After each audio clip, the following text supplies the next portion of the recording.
मेरे चैनल को सब्सक्राइब करें और बेल आइकन प्रेस करें ताकि कोई भी वीडियो मिस ना हो। वीडियो को अंत तक देखें और पसंद आए तो लाइक करें।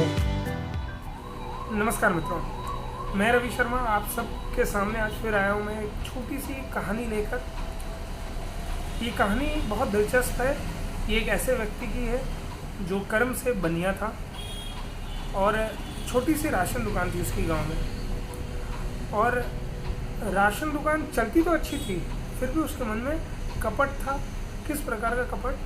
तो जब भी कोई राशन लेने आता, चावल, शक्कर, गेहूँ, तेल, तो उसमें वो वजन में चोरी करता था। उसने बाट बनवा रखा था। 1 किलो के बाट में 900 ग्राम मिलेगा, 5 किलो के बाट में 4.25 किलो मिलेगा। उस तरह से उसने बाट में चोरी कर रखा था।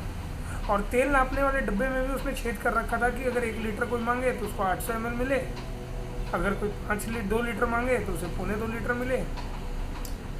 इस तरह से वो प्रतिदिन वजन में खूब सारा चोरी करता था और खूब पैसे कमाता था। उसके यहाँ भीड़ भी बहुत रहती थी। भीड़ रहने का एक कारण ये भी था कि जब भी कोई कस्टमर उसके यहाँ आता तो उसे धीरे धीरे सामान देता, और धीरे धीरे सामान देने के बहाने खूब सारी बातें करता। और बातें क्या करता? तो वो दूसरे जो बनिए थे, दूसरे जो व्यापारी थे, राशन दुकान वाले, उनकी खूब बुराई करता था। वो चोर है, अरे उसके पास तो मत जाना, उसने तो वजन में चोरी की है, उसके पास मत जाना, उसके अनाज में तो मिलावट है, मिलावट के अनाज खा के फलाना को तबीयत खराब हो गया, वो हॉस्पिटल में चला गया। इस तरह की खूब बनावटी बातें करता था और लोगों की इतनी बुराई करता था कि कस्टमर कहीं और ना जाए। तो खूब झूठ साज करके खूब सारी बुराइयाँ करके लोगों की, और वो अपना धंधा चलाता था। साथ ही अपने धंधे में खूब सारी चोरी करता था, हर समय वजन में चोरी करता था। उसका छोटा सा बेटा था, वो भी प्रतिदिन उसके साथ दुकान में आता था और वो ये सब चीज़ देखता था।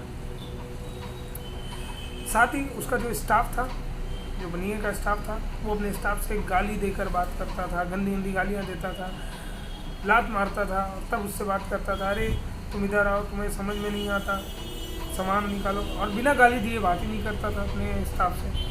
तो उसके स्टाफ भी परेशान रहते थे, लेकिन पैसा देता था तो स्टाफ भी रहते थे कि कहाँ और ऐसा सेट मिलेगा जो इतना पैसा दे रहा है। साथ ही जब वो घर जाता था तो प्रतिदिन उसका एक ही कर्म था कि घर जाए, दारू पिए, और दारू पीने के बाद उसे चिकन चाहिए। दारू पीता था, चिकन खाता था और सो जाता था।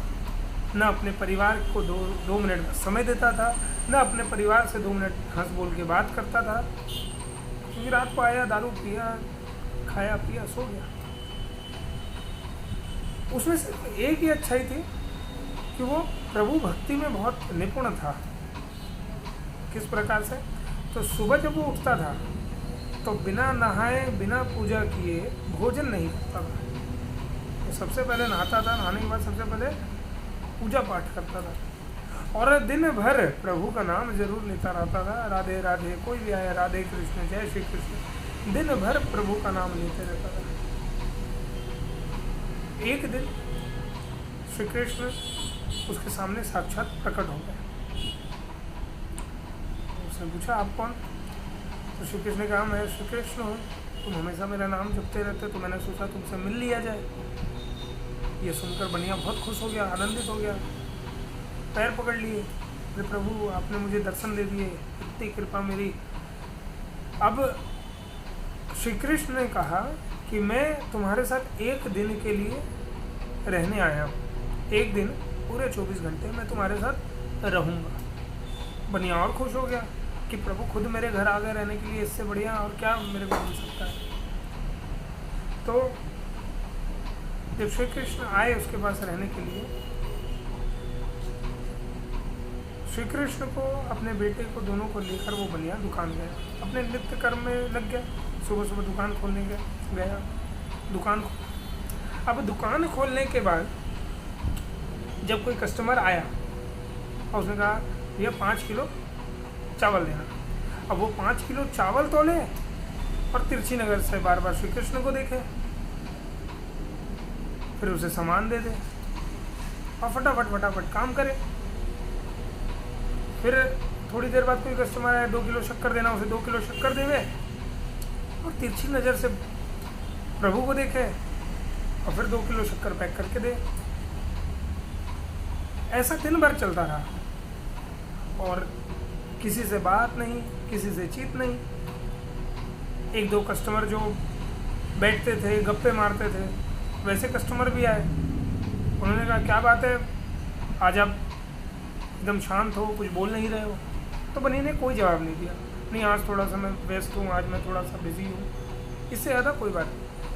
अगर कोई कस्टमर आए और दूसरे की बुराई करे तो ये सुन ना पावे। नहीं, चलो छोड़ो, कोई बात नहीं, बाद में बात करता हूँ, मैं आज थोड़ा व्यस्त हूँ, तो ये सुनना ना चाहे। दिन भर ये प्रक्रिया चली और सबको, जितने भी कस्टमर थे, सबको उसने आज सही वजन नाप करके दिया। किसी के वजन में चोरी भी नहीं की, अपने स्टाफ को गाली भी नहीं दी, दिन भर किसी की चुगली नहीं की, बुराई नहीं की, किसी के बारे में अपशब्द का प्रयोग ही नहीं किया। और जब रात को घर गया तो पत्नी से पूछा भोजन में क्या है। पत्नी ने कहा भाई चिकन है।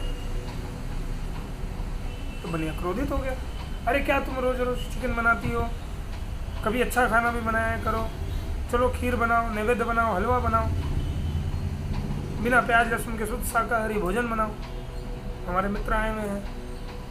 क्योंकि बनी के दिमाग में था, अरे श्री कृष्ण आए इनके सामने, क्या नॉनवेज इनको खिलाऊं मैं, इनको तो नॉनवेज नहीं खिला सकते। उस दिन बनिया दारू भी नहीं, न दारू पिया न नॉनवेज खाया। रात को उसके बेटे ने पूछा कि पिताजी आज आपका व्यवहार बहुत बदला हुआ लग रहा था, क्या बात है। उसके पिता ने कहा श्री कृष्ण आए हुए हैं, इनके सामने मैं नॉनवेज खाऊंगा क्या, इनके सामने मैं दारू पियाऊंगा, इनके सामने मैं अपशब्द का प्रयोग करूं, इनके सामने में ये मुझे दिन भर बैठे हुए थे मेरे बगल में, मैं कैसे वजन में चोरी करूं और क्यों करूं।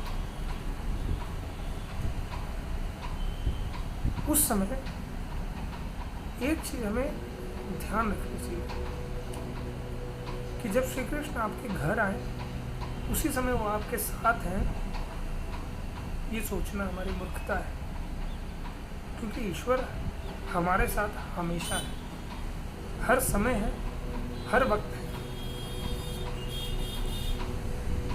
अगर वाकई में आपको लगता है ईश्वर है तो ये सोचना मूर्खतापूर्ण है कि जब मैं अच्छे कर्म कर रहा हूँ तो ईश्वर मेरे साथ है, मुझे देख रहा है, और जब मैं बुरे कर्म कर रहा हूँ तो ईश्वर नहीं देख रहा है। ये सोचना मूर्खतापूर्ण है। क्योंकि आप चाहे अच्छे कर्म करो या बुरे कर्म करो, ईश्वर हमेशा आपके साथ है। भले वो आपके घर में आकर आपके बगल में नहीं बैठे हैं, लेकिन वो आपके साथ हमेशा है। और जब वो आपके साथ हमेशा है तो कोई भी कर्म करते समय आपको ये विचार करने की आवश्यकता है कि वो मुझे देख रहे हैं। और जब वास्तविकता में जब आप ये सोचोगे कि वो मुझे देख रहे हैं, तो आपकी परिस्थिति उस बनिए के जैसी हो जाएगी कि आप न किसी की बुराई करोगे, न आप किसी का अहित करोगे, न कहीं भी आप अपशब्द का प्रयोग करोगे, ना ही आप कुछ चोरी करोगे, न किसी का अहित करोगे, न किसी को चोट पहुंचाओगे। कोई भी ऐसा कर्म जो आपको लगता है कि ईश्वर आपके साथ होते तो आप नहीं करते, तो वो कर्म आपको नहीं करना चाहिए, क्योंकि ईश्वर हमेशा आपके साथ है। जिस समय आप बुरे कर्म करते हो, जिस समय आप किसी का अहित करते हो, किसी को चोट पहुंचाते हो, किसी को अपशब्द बोलते हो, किसी के बारे में अहित सोचते भी हो, उस समय आप ये जरूर मानते हो कि ईश्वर आपको नहीं देख रहा है या ईश्वर आपके साथ नहीं। तो यदि आप ये मानते हो कि ईश्वर आपके साथ नहीं है, तो निस्संदेह आप बुरे कर्म करो। लेकिन यदि आपको लगता है कि ईश्वर है, तो वो हर वक्त आपके साथ है, हर वक्त आपको देख रहा है, हर वक्त आपके कर्मों को देख रहा है।